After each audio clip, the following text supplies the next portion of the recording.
युद्धपरिश्रान्तं समरे चिन्तया स्थितं रावणं चाग्रतो दृष्ट्वा युद्धाय समुपस्थितं दैवतैश्च समागम्य द्रष्टुमभाग्यतोरणम् उपागम्य ब्रवीद्राम अगस्त्यो भगवान् ऋषिः राम राम महाबाहो शृणु गुह्यं सनातनं येन सर्वान् नरीन् वत्सा समरे विजयिष्यसि आदित्यहृदयं पुण्यं सर्वशत्रुविनाशनं जयावहं जपे नित्यम् अक्षयं परमं शिवम् सर्वमङ्गलमाङ्गल्यं सर्वपापप्रणाशनम्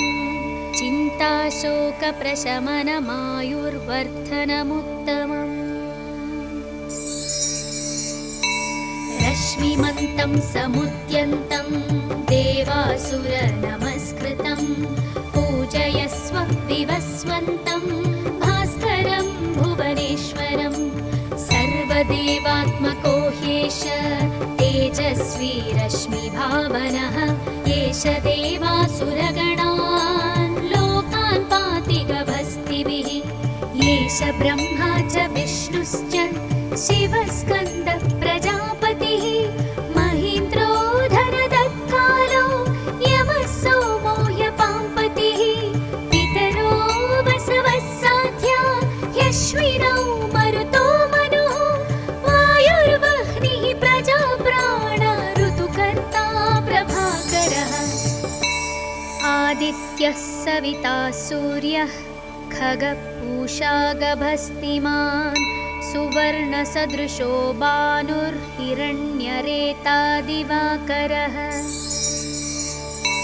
हरितश्वः सहस्रार्चिः सप्तसप्तिर्मरीचिमान् तिमिरोन्मन्थनशम्भुस्त्वष्टा मार्ताण्डांशुमान् हिरण्यगर्भः शिशिरस्थपनो भास्करो रविः अग्निगर्भोदिते पुत्रः शङ्खः शिशिरनाशनः व्योमनाथस्तमो भेदी ऋग्यजुःसामपारगः घनवृष्टिरपां मित्रो विन्ध्यवेधिप्लवङ्गमः आतपी मण्डली मृत्युः पिङ्गळः सर्वतापनः कविर्विश्वो महातेजा रक्तः सर्वभवोद्भवः नक्षत्रग्रहताराणाम् अधिपो विश्वभावनः तेजसामपि तेजस्वी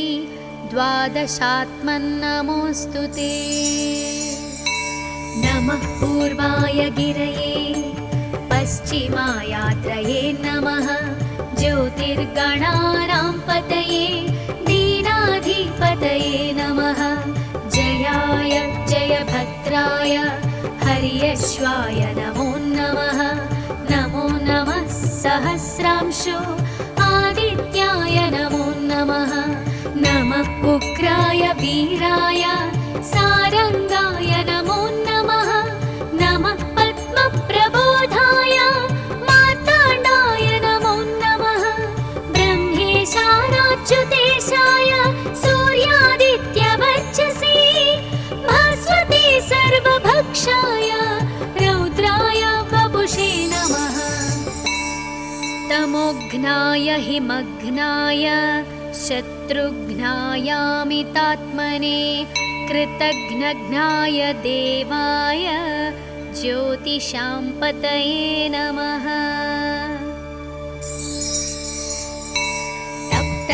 तप्तचामीकराभाय वह्नये विश्वकर्मणे नमस्तमोभिनिघ्नाय रुचये लोकसाक्षिणे नाशयत्येष वैभूतं तदेव सृजति प्रभुः पायत्येष तपत्येष वर्षत्येष गभस्तिभिः येष सुप्तेषु जागर्ति भूतेषु परिनिष्ठितः येष एवाग्निहोत्रं च फलं चैवाग्निहोत्रिणां वेदाश्च क्रतवश्चैव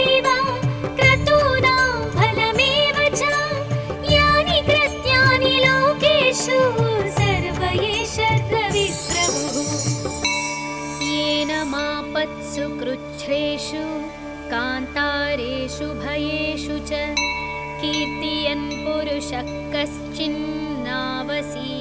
राघव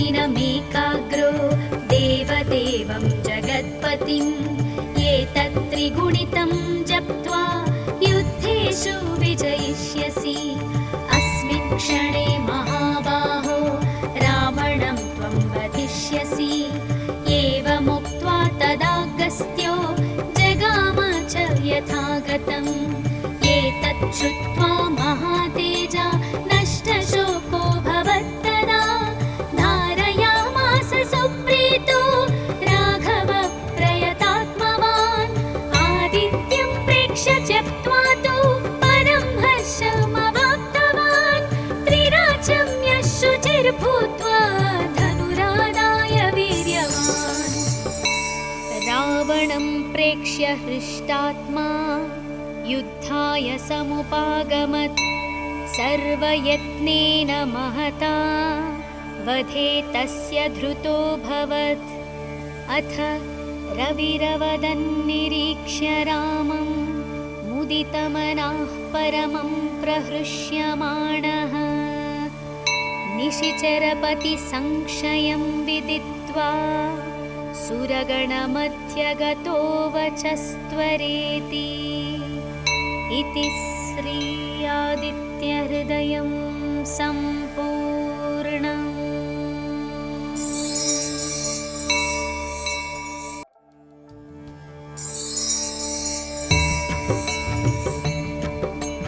ततो युद्धपरिश्रान्तं समरे चिन्तया स्थितं रावणं चाग्रतो दृष्ट्वा युद्धाय समुपस्थितम् दैवतैश्च समागम्य द्रष्टुमभाग्यतोरणम् उपागम्य ब्रवीद्रामागस्त्यो भगवान् ऋषिः राम राम महाबाहो शृणु गुह्यं सनातनं येन सर्वान् नरीन् वत्सा समरे विजयिष्यसि आदित्यहृदयं पुण्यं सर्वशत्रुविनाशनं जयावहं जपे नित्यम् अक्षयं परमं शिवम् सर्वमङ्गलमाङ्गल्यं सर्वपापप्रणाशनं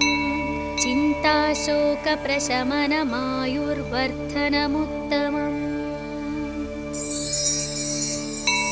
रश्मिमन्तं समुद्यन्तं देवासुरनमस्कृतं पूजयस्व विवस्वन्तं भास्करं भुवनेश्वरं सर्वदेवात्मको ह्येष तेजस्वी रश्मिभावनः एष देवासुरगणान् लोकान् पाति गभस्तिभिः एष ब्रह्मा च विष्णुश्च शिवस्कन्द प्रजापतिः महीन्द्रो धनदत्कालो यमः सोमो ह्यपाम्पतिः पितरो वसवः साध्या ह्यश्विनौ मरुतो मनुः वायुर्वह्निः प्रजाप्राण ऋतुकर्ता प्रभाकरः आदित्यः सविता सूर्यः खगपूषा गभस्तिमान् सुवर्णसदृशो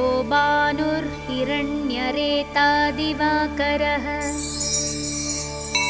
हरितश्वः सहस्रार्चिः सप्तसप्तिर्मरीचिमान् तिमिरोन्मन्थनशम्भुस्त्वष्टा मार्ताण्डांशुमान् हिरण्यगर्भः शिशिरस्थपनो भास्करो रविः अग्निगर्भोदिते पुत्रः शङ्खः शिशिरनाशनः व्योमनाथस्तमो भेदी ऋग्यच्चु सामपारगः घनवृष्टिरपां मित्रो विन्ध्यवेधिप्लवङ्गमः आतपी मण्डली मृत्युः पिङ्गळः सर्वतापनः कविर्विश्वो महातेजा रक्तः सर्वभवोद्भवः नक्षत्रग्रहताराणाम् अधिपो विश्वभावनः तेजसामपि तेजस्वी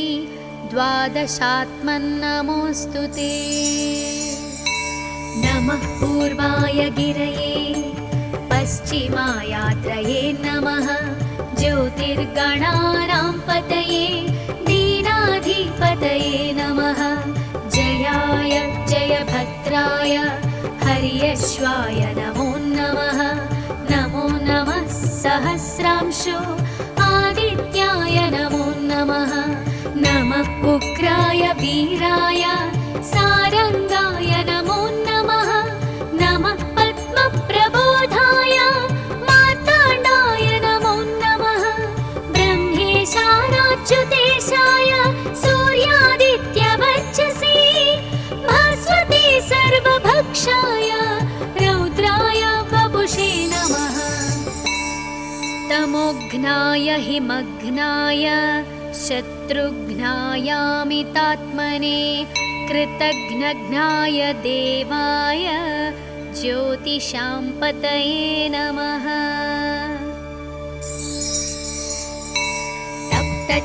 तप्तचामीकराभाय वह्नये विश्वकर्मणे नमस्तमोभिनिघ्नाय रुचये लोकसाक्षिणे। नाशयत्येष वैभूतं तदेव सृजति प्रभुः। पायत्येष तपत्येष वश्यत्येष गभस्तिभिः। येष सुप्तेषु जागर्ति भूतेषु परिनिष्ठितः। येष एवाग्निहोत्रं च फलं चैवाग्निहोत्रिणां।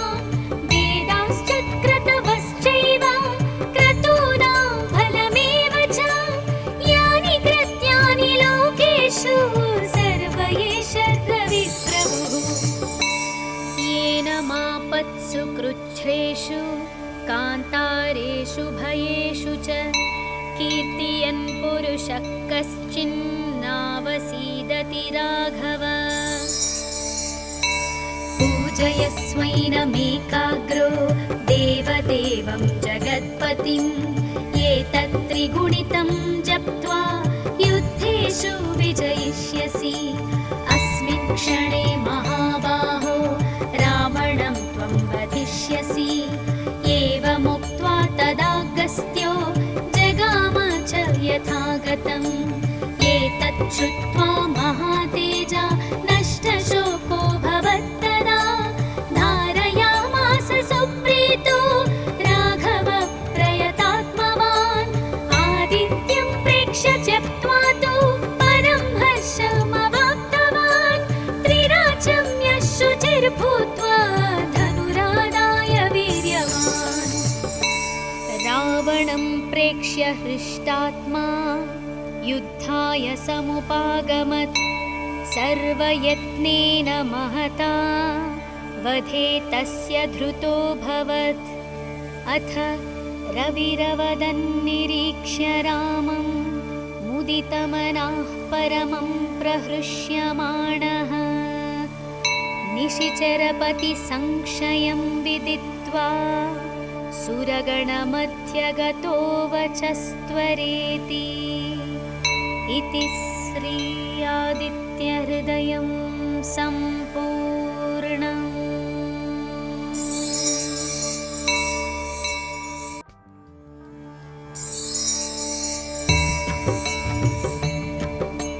ततो युद्धपरिश्रान्तं समरे चिन्तया स्थितं।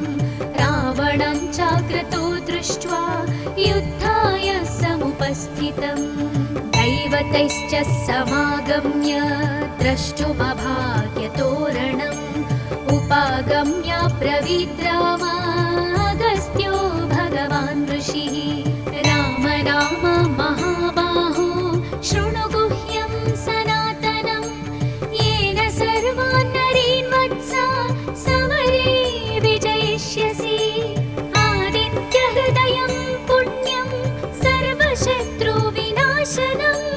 जयावहं जपे नित्यम् अक्षयं परमं शिवम्। सर्वमङ्गलमाङ्गल्यं सर्वपापप्रणाशनं चिन्ताशोकप्रशमनमायुर्वर्धनमुत्तमम्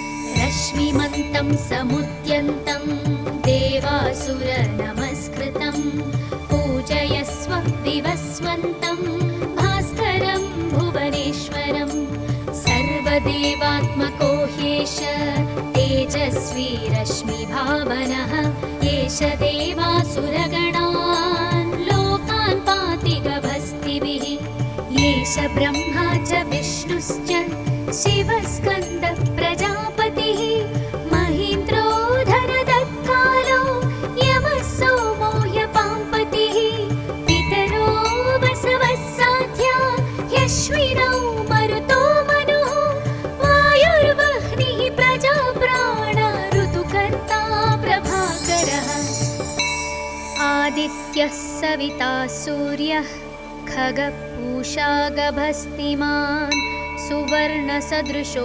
भानुर्हिरण्यरेता दिवाकरः हरितश्वः सहस्रार्चिः सप्तसप्तिर्मरीचिमान् तिमिरोन्मन्थनशम्भुस्त्वष्टा मार्ताण्डांशुमान्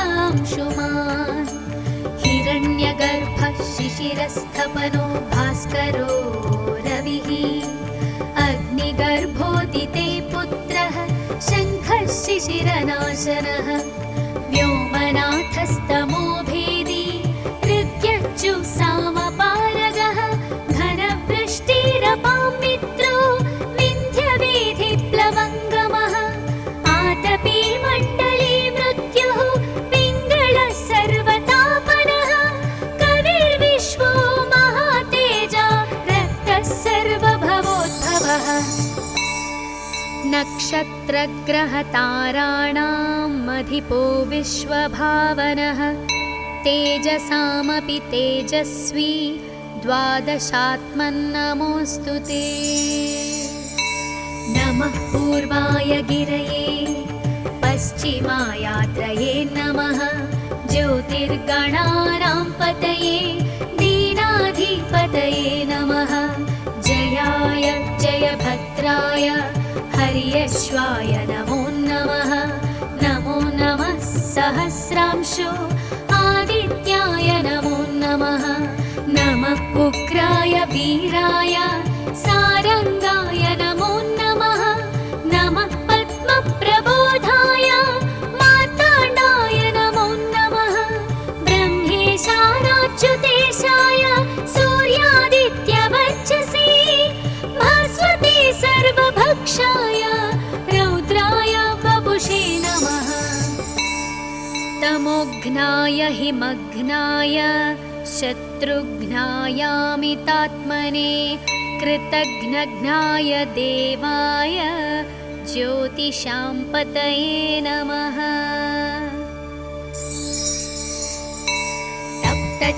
तप्तचामीकराभाय वह्नये विश्वकर्मणे नमस्तमोभिनिघ्नाय रुचये लोकसाक्षिणे नाशयत्येष वैभूतं तदेव सृजति प्रभुः पायत्येष तपत्येष वर्षत्येष गभस्तिभिः येष सुप्तेषु जागर्ति भूतेषु परिनिष्ठितः येष एवाग्निहोत्रं च फलं चैवाग्निहोत्रिणां वेदाश्च क्रतवश्चैव क्रतूनां फलमेव च यानि कृत्यानि लोकेषु सर्व एष रविप्रभुः येन मापत्सु कृच्छ्रेषु कान्तारेषु भयेषु च कीर्तयन् पुरुषः कश्चिन्नावसीदति राघव पूजयस्वैनमेकाग्रो देवदेवं जगत्पतिं एतत्त्रिगुणितं जप्त्वा युद्धेषु विजयिष्यसि अस्मिन् क्षणे महाबाहो रावणं त्वं वधिष्यसि एवमुक्त्वा तदागस्त्यो जगाम च यथागतम् एतत् श्रुत्वा महातेजा नष्टशोको भवत्तदा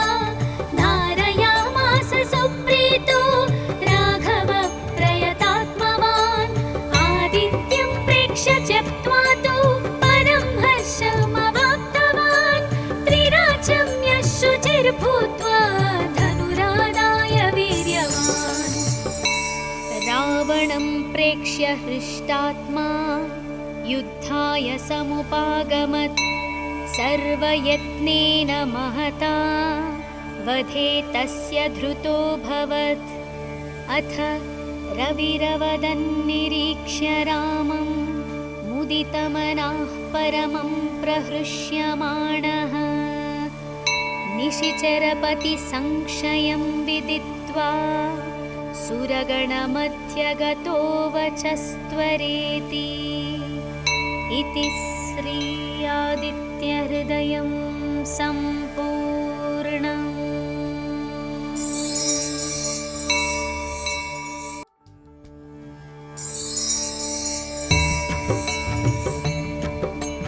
ततो युद्धपरिश्रान्तं समरे चिन्तया स्थितं रावणं चाग्रतो दृष्ट्वा युद्धाय समुपस्थितम्। दैवतैश्च समागम्य द्रष्टुमभाग्यतोरणम्।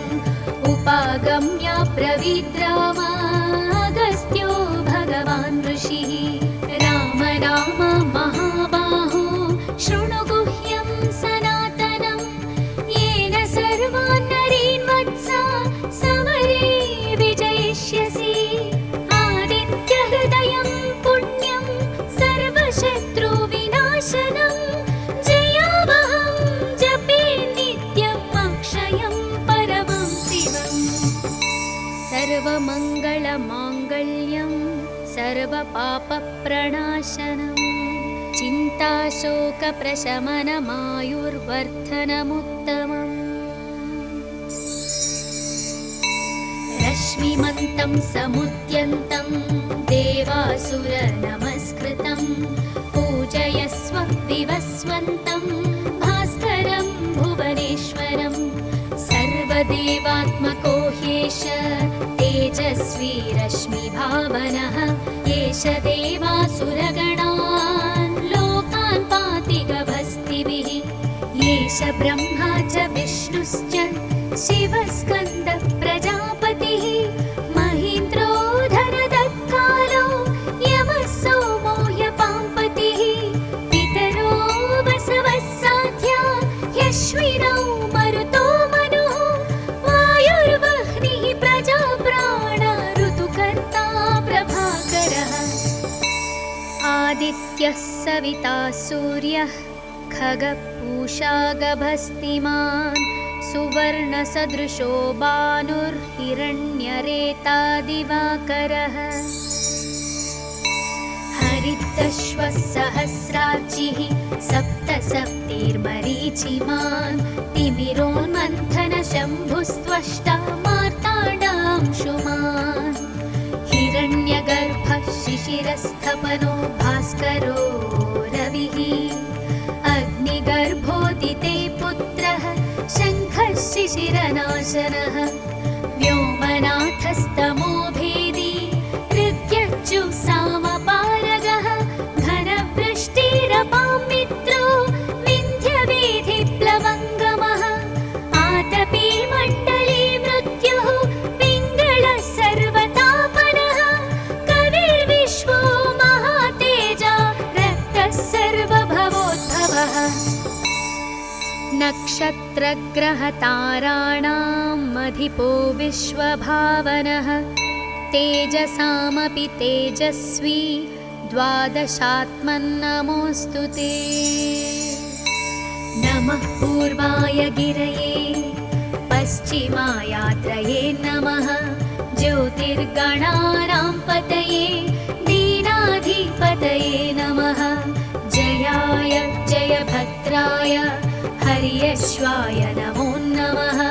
नमो नमः सहस्रांशो आदित्याय नमो नमः। नमः उग्राय वीराय सारङ्गाय नमो नमः। नमः पद्मप्रबोधाय मार्ताण्डाय नमो नमः। ब्रह्मेशानाच्युतेशाय सूर्यादित्यवर्चसे भास्वते सर्वभक्षाय रौद्राय वपुषे नमः। तमोघ्नाय हिमघ्नाय शत्रुघ्नायामितात्मने कृतघ्नघ्नाय देवाय ज्योतिषां पतये नमः। तप्तचामीकराभाय वह्नये विश्वकर्मणे नमस्तमोभिनिघ्नाय रुचये लोकसाक्षिणे नाशयत्येष वैभूतं तदेव सृजति प्रभुः पायत्येष तपत्येष वर्षत्येष गभस्तिभिः येष सुप्तेषु जागर्ति भूतेषु परिनिष्ठितः येष एवाग्निहोत्रं च फलं चैवाग्निहोत्रिणां वेदाश्च क्रतवश्चैव क्रतूनां फलमेव च यानि कृत्यानि लोकेषु सर्व एष रविप्रभुः येन मापत्सु कृच्छ्रेषु कान्तारेषु भयेषु च कीर्तयन् पुरुषः कश्चिन्नावसीदति राघव पूजयस्वैनमेकाग्रो देवदेवं जगत्पतिं एतत्त्रिगुणितं जप्त्वा युद्धेषु विजयिष्यसि अस्मिन् क्षणे महाबाहो रावणं त्वं वधिष्यसि एवमुक्त्वा तदागस्त्यो जगाम च यथागतम् एतत् श्रुत्वा महातेजा नष्टशोको भवत्तदा धारयामास सुप्रीतो राघव प्रयतात्मवान् आदित्यं प्रेक्ष्य त्यक्त्वा तु परं हर्षमवाप्तवान् त्रिराचम्य शुचिर्भूत्वा धनुरादाय वीर्यवान् रावणं प्रेक्ष्य हृष्टात्मा युद्धाय समुपागमत् सर्वयत्नेन महता वधे तस्य धृतोऽभवत् अथ रविरवदन्निरीक्ष्य रामं मुदितमनः परमं प्रहृष्यमाणः निशिचरपतिसंशयं विदित्वा सुरगणमध्यगतो वचस्त्वरेति इति श्री आदित्यहृदयं सम्पूर्णम्।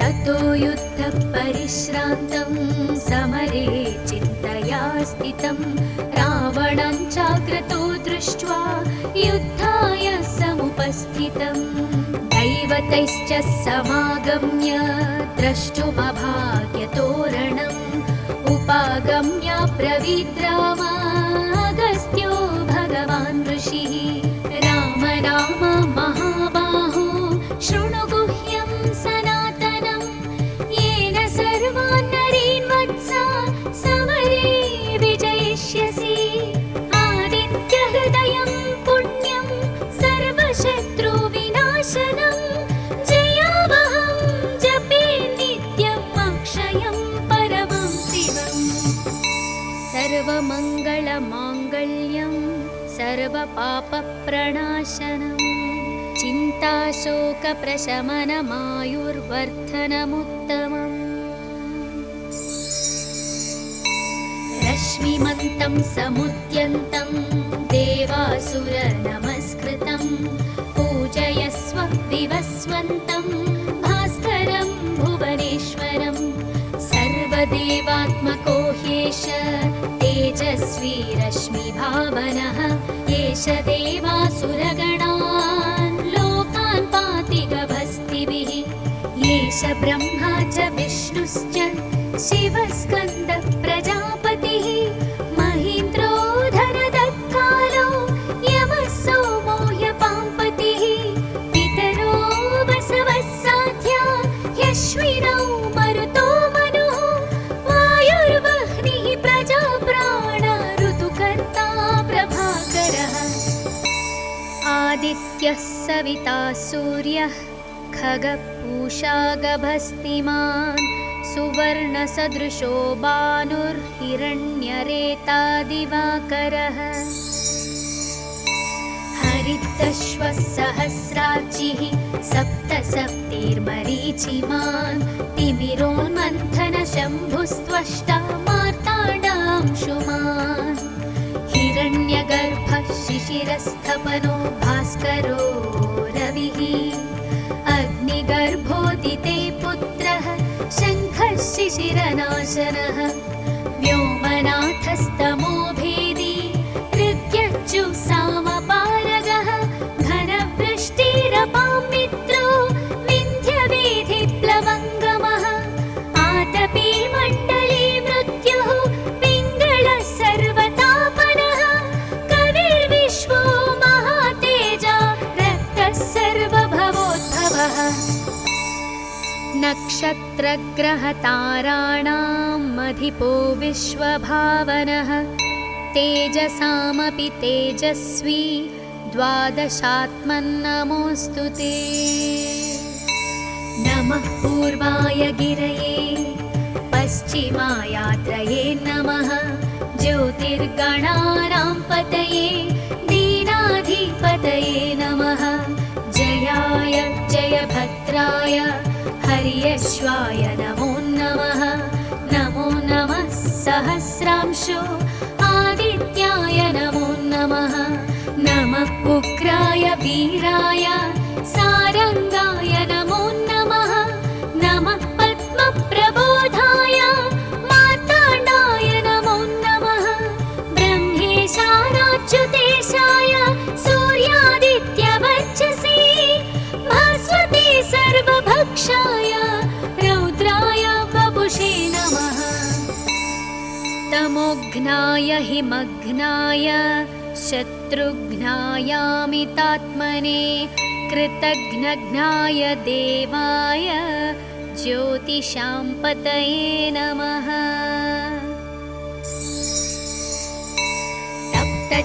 तप्तचामीकराभाय वह्नये विश्वकर्मणे नमस्तमोभिनिघ्नाय रुचये लोकसाक्षिणे नाशयत्येष वैभूतं तदेव सृजति प्रभुः पायतेष तपत्येष वर्षत्येष गभस्तिभिः येष सुप्तेषु जागर्ति भूतेषु परिनिष्ठितः येष एवाग्निहोत्रं च फलं चैवाग्निहोत्रिणां वेदाश्च क्रतवश्चैव क्रतूनां फलमेव च यानि कृत्यानि लोकेषु सर्व एष रविप्रभुः येन मापत्सु कृच्छ्रेषु कान्तारेषु भयेषु च कीर्तयन् पुरुषः कश्चिन्नावसीदति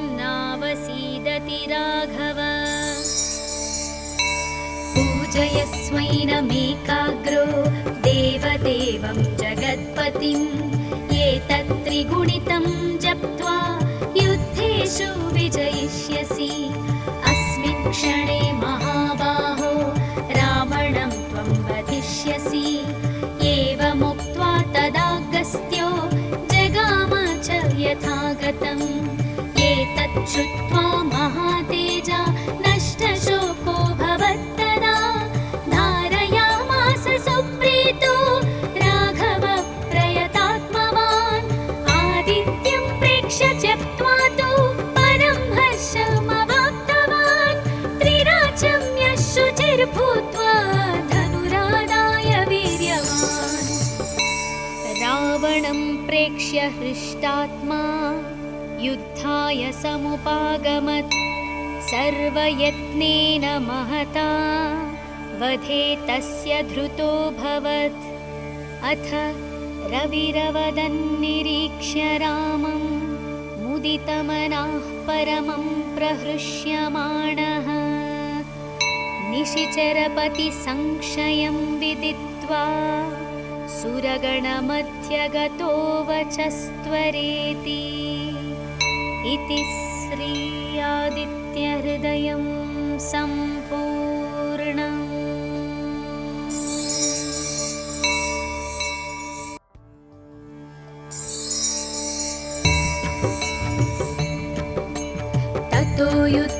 परिश्रान्तं समरे चिन्तया स्थितं रावणं चाग्रतो दृष्ट्वा युद्धाय समुपस्थितं दैवतैश्च समागम्य द्रष्टुमभाग्यतोरणम् उपागम्य ब्रवीद्राम अगस्त्यो भगवान् ऋषिः राम राम महाबाहो शृणु गुह्यं सनातनं येन सर्वान् नरीन् वत्सा समरे विजयिष्यसि आदित्यहृदयं पुण्यं सर्वशत्रुविनाशनं जयावहं जपे नित्यम् अक्षयं परमं शिवम् सर्वमङ्गलमाङ्गल्यं सर्वपापप्रणाशनं चिन्ताशोकप्रशमनमायुर्वर्धनमुत्तमम्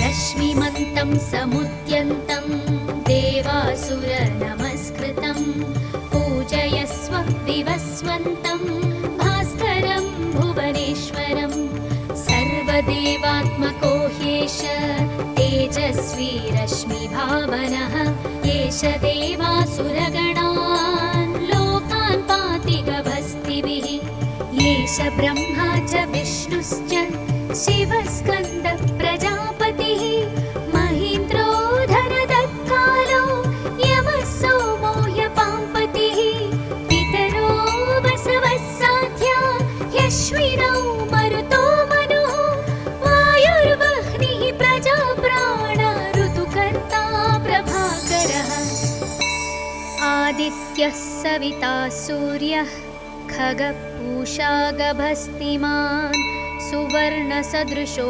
भानुर्हिरण्यरेता दिवाकरः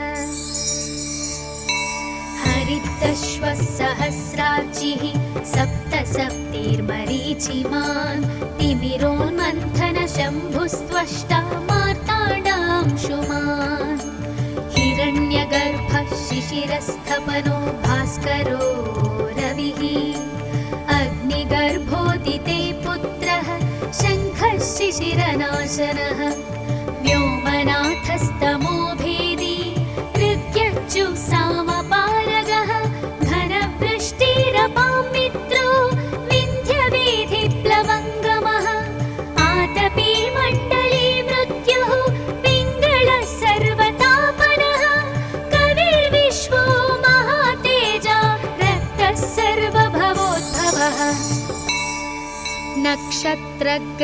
नक्षत्रग्रहताराणाम् अधिपो विश्वभावनः तेजसामपि तेजस्वी द्वादशात्मन्नमोऽस्तु ते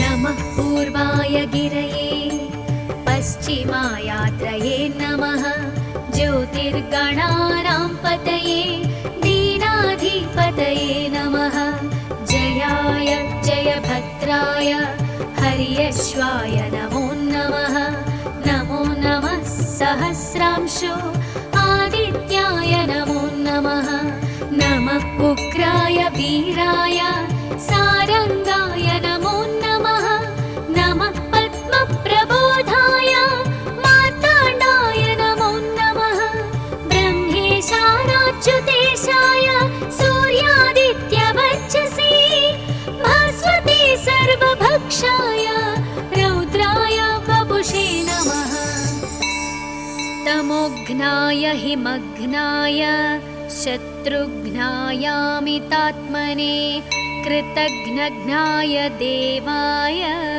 ज्योतिषां पतये नमः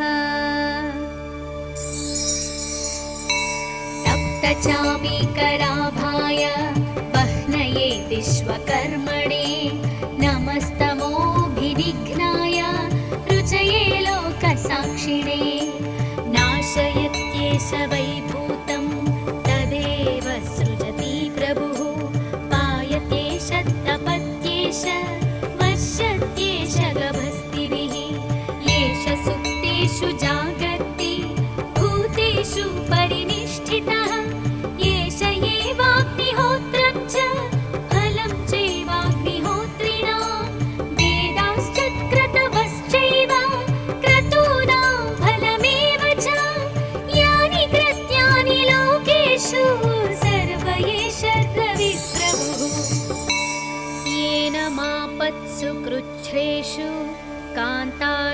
शुभयेषु च कीर्तियन् पुरुषः कश्चिन्नावसीदति राघव पूजयस्वैनमेकाग्रो देवदेवं जगत्पतिम् एतत्त्रिगुणितं जप्त्वा युद्धेषु विजयिष्यसि अस्मिन् क्षणे महाबाहो रावणं त्वं वधिष्यसि एवमुक्त्वा तदागस्त्यो जगाम च यथागतम् एतत् श्रुत्वा महातेजा नष्टशोको भवत्तदा धारयामास सुप्रीतो राघव प्रयतात्मवान् आदित्यं प्रेक्ष्य त्यक्त्वा तु परं हर्षमवाप्तवान् त्रिराचम्य शुचिर्भूत्वा धनुरादाय वीर्यवान् रावणं प्रेक्ष्य हृष्टात्मा युद्धाय समुपागमत् सर्वयत्नेन महता वधे तस्य धृतोऽभवत् अथ रविरवदन्निरीक्ष्य रामं मुदितमनाः परमं प्रहृष्यमाणः निशिचरपतिसंशयं विदित्वा सुरगणमध्यगतो वचस्त्वरेति इति श्री आदित्यहृदयं सम्पूर्णम्।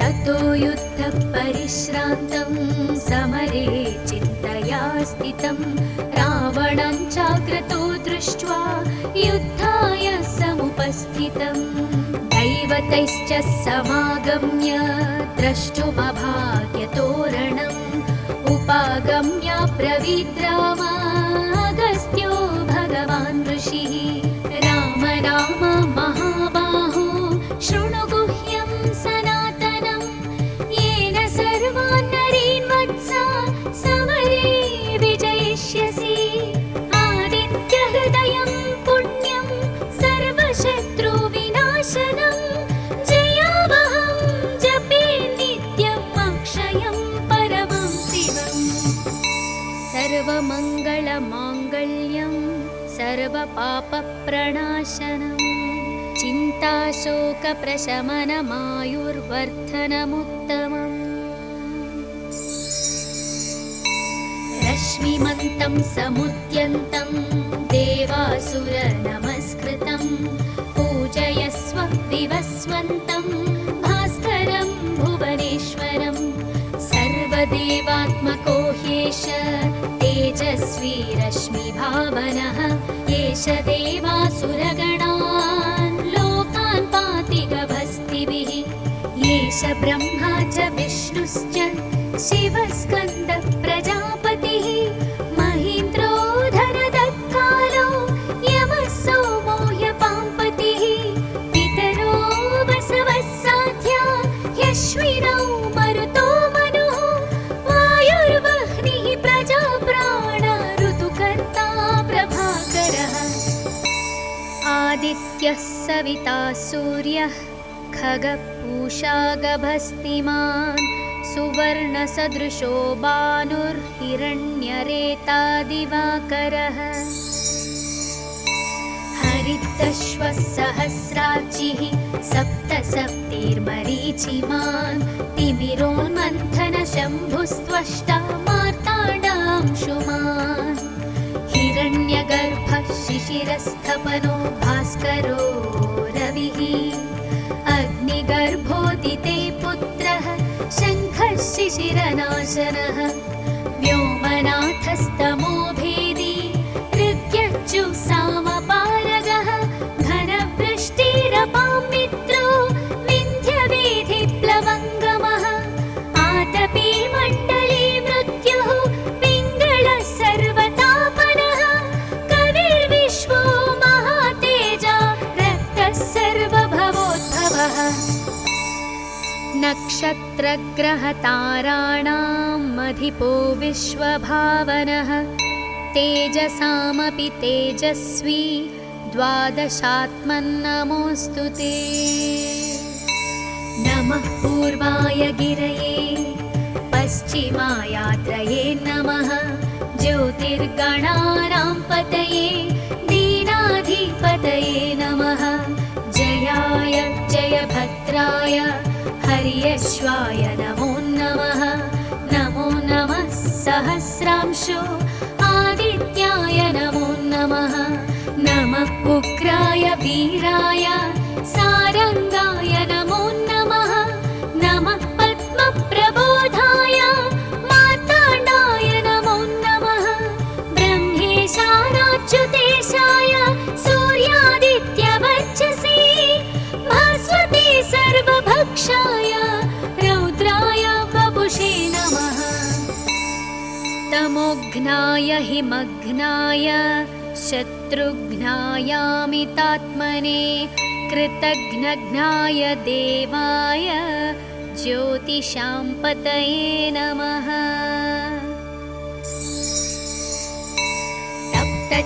तप्तचामीकराभाय वह्नये विश्वकर्मणे नमस्तमोभिविघ्नाय रुचये लोकसाक्षिणे।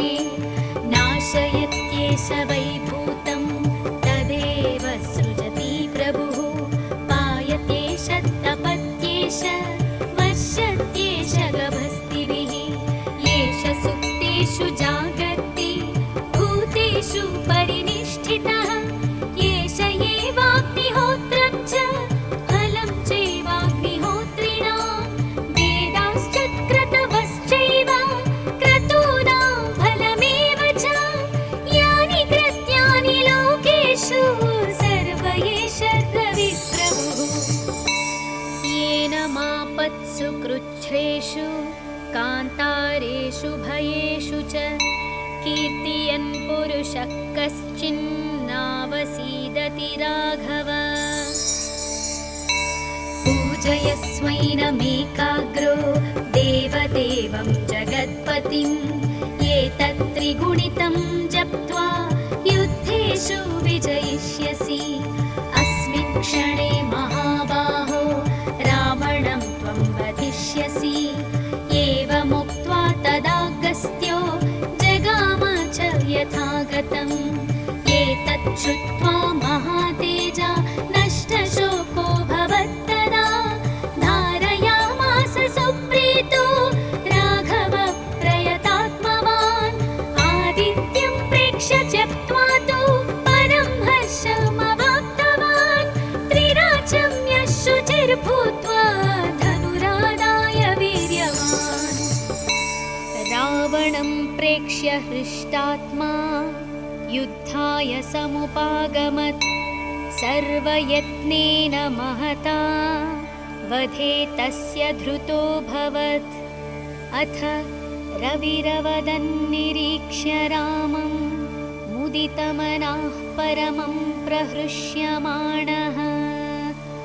निशिचरपतिसंशयं विदित्वा सुरगणमध्यगतो वचस्त्वरेति। इति श्री आदित्यहृदयं सम्पूर्णम्।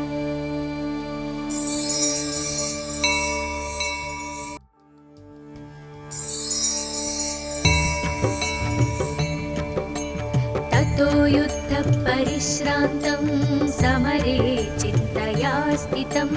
रावणं चाग्रतो दृष्ट्वा युद्धाय समुपस्थितम्। दैवतैश्च समागम्य द्रष्टुमभाग्यतोरणम्। उपागम्य ब्रवीद् राम अगस्त्यो भगवान् ऋषिः। राम राम महाबाहो शृणु गुह्यं सनातनं। येन सर्वान् नरीन् वत्सा समरे विजयिष्यसि। आदित्यहृदयं पुण्यं सर्वशत्रुविनाशनं। जयावहं जपे नित्यम् अक्षयं परमं शिवम्। सर्वमङ्गलमाङ्गल्यं सर्वपापप्रणाशनम्। चिन्ताशोकप्रशमनमायुर्वर्धनमुत्तमम्। रश्मिमन्तं समुद्यन्तं देवासुरनमस्कृतं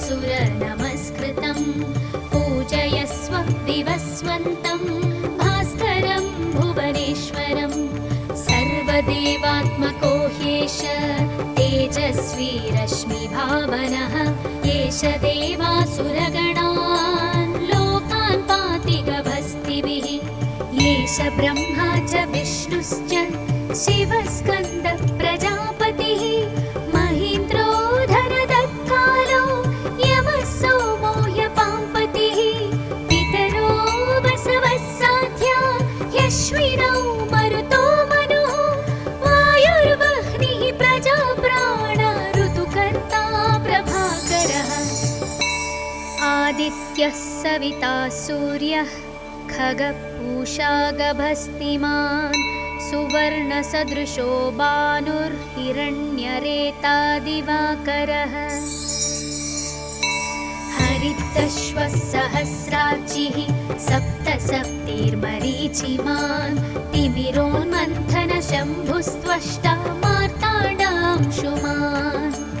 हिरण्यगर्भः शिशिरस्थपनो भास्करो रविः अग्निगर्भोदिते पुत्रः शङ्खः शिशिरनाशनः व्योमनाथस्तमो भेदी ऋग्यच्युसामपारगः घनवृष्टिरपां मित्रो विन्ध्यवेधिप्लवङ्गमः आतपी मण्डली मृत्युः पिङ्गळः सर्वतापनः कविर्विश्वो महातेजा रक्तः सर्वभवोद्भवः नक्षत्रग्रहताराणाम् अधिपो विश्वभावनः तेजसामपि तेजस्वी द्वादशात्मन्नमोऽस्तु ते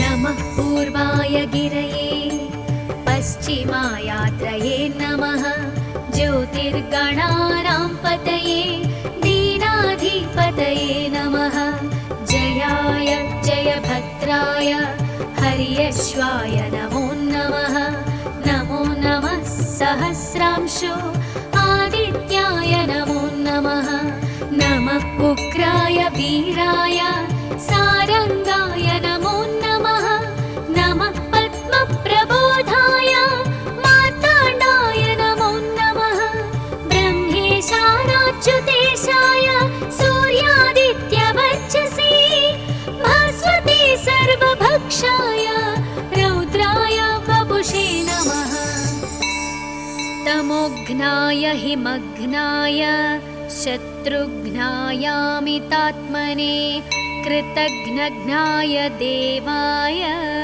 ज्योतिषां पतये नमः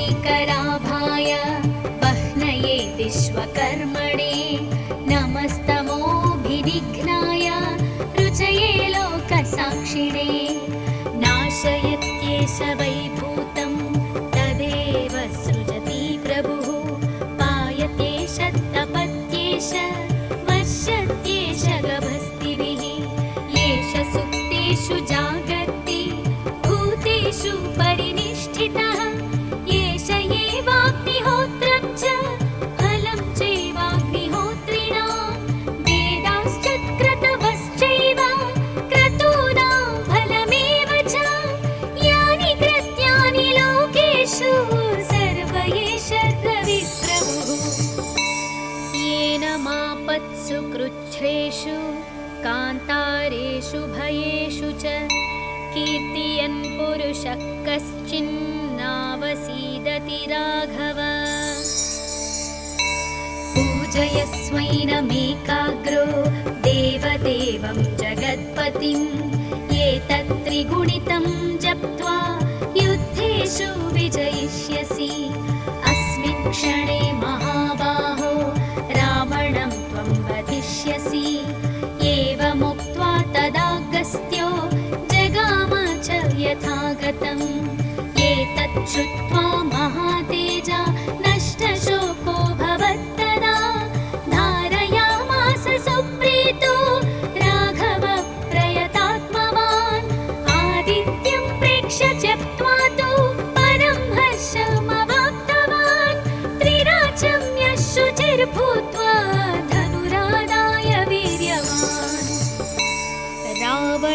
प्रेक्ष्य हृष्टात्मा युद्धाय समुपागमत् सर्वयत्नेन महता वधे तस्य धृतोऽभवत्। अथ रविरवदन्निरीक्ष्य रामं मुदितमनाः परमं प्रहृष्यमाणः निशिचरपतिसंशयं विदित्वा सुरगणमध्यगतो वचस्त्वरेति। इति श्री आदित्यहृदयं सम्पूर्णम्।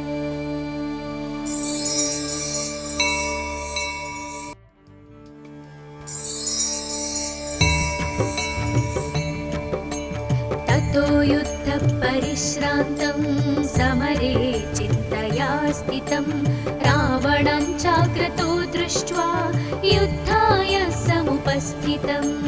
दैवतैश्च समागम्य द्रष्टुमभाग्यतोरणम् उपागम्य ब्रवीद्रामागस्त्यो भगवान् ऋषिः। राम राम महाबाहो शृणु गुह्यं सनातनं येन सर्वान् नरीन् वत्सा समरे विजयिष्यसि। आदित्यहृदयं पुण्यं सर्वशत्रुविनाशनं जयावहं जपे नित्यम् अक्षयं परमं शिवम्। सर्वमङ्गलमाङ्गल्यं सर्वपापप्रणाशनं चिन्ताशोकप्रशमनमायुर्वर्धनमुत्तमम्।